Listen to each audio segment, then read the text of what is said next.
Сәлеметсіздер ме оқушылар? Бүгінгі сабағымыздың тақырыбы бұл орталық музей. Здравствуйте, ученики! Сегодняшняя тема – это центральный музей. Балалар, менімен бірге қайталаймыз. Орталық музей, орталық музей, кітап музейі, кітап музейі, ұлттық музыка аспаптары музейі, ұлттық музыка аспаптары музейі. Мен көрсеттім, сен көрсеттің, сіз көрсеттіңіз, ол көрсетті. Балалар, тапсырмаға көшейік. Бірінші тапсырма, мәтінді тыңдап, тақырып қой. Ребята, вы должны прослушать внимательно этот текст, и его надо озаглавить. Орталық музей Алматы қаласында орналасқан. Центральный музей находится в городе Алматы. Ол өте үлкен мұражай. Это очень большой музей. Онда көне бұйымдар сақталған. Здесь хранятся старинные предметы. Кітап музейі Алматы қаласында орналасқан. Книжный музей находится в Алматы. Онда көне кітаптар бар.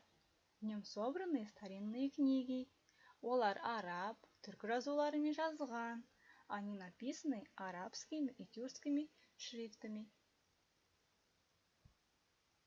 Екінші тапсырма балалар, жазылым. Бұл тапсырманы дәптерге орындаймыз. Екінші тапсырма, тірек сөздерді пайдаланып, өзің барған музей туралы мәтін құра. Ребята, вы должны писать текст о музее, который вы сами посетили, используя вот эти ключевые слова. Тірек сөздер, ключевые слова. Музей, ашылады, жабылады, күнде, демалыс күндері, ыдыс, құмыра, кітаптар, ұнады, үлкен. Балалар, осы сөздерді пайдаланып, өздеріңіз барған музей туралы шағын мәтін жазасыздар. Балалар, бұл тапсырманы дәптерге орындаймыз. Пишем тетрадь. Үшінші тапсырма балалар, диалогты рөлге бөліп оқыңдар. Батырхан, сен бүгін қайда бардың? Орталық музейге бардым. Музейге кіммен бардың? Ініммен бардым.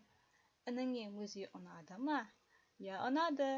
Оған музейдегі көне экспонаттар ұнады. Батырхан, куда ты сегодня ходил? Я пошел в центральный музей.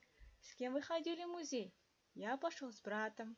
Вашему брату понравился музей? Да, понравилось. Ему понравились старинные экспонаты в музее.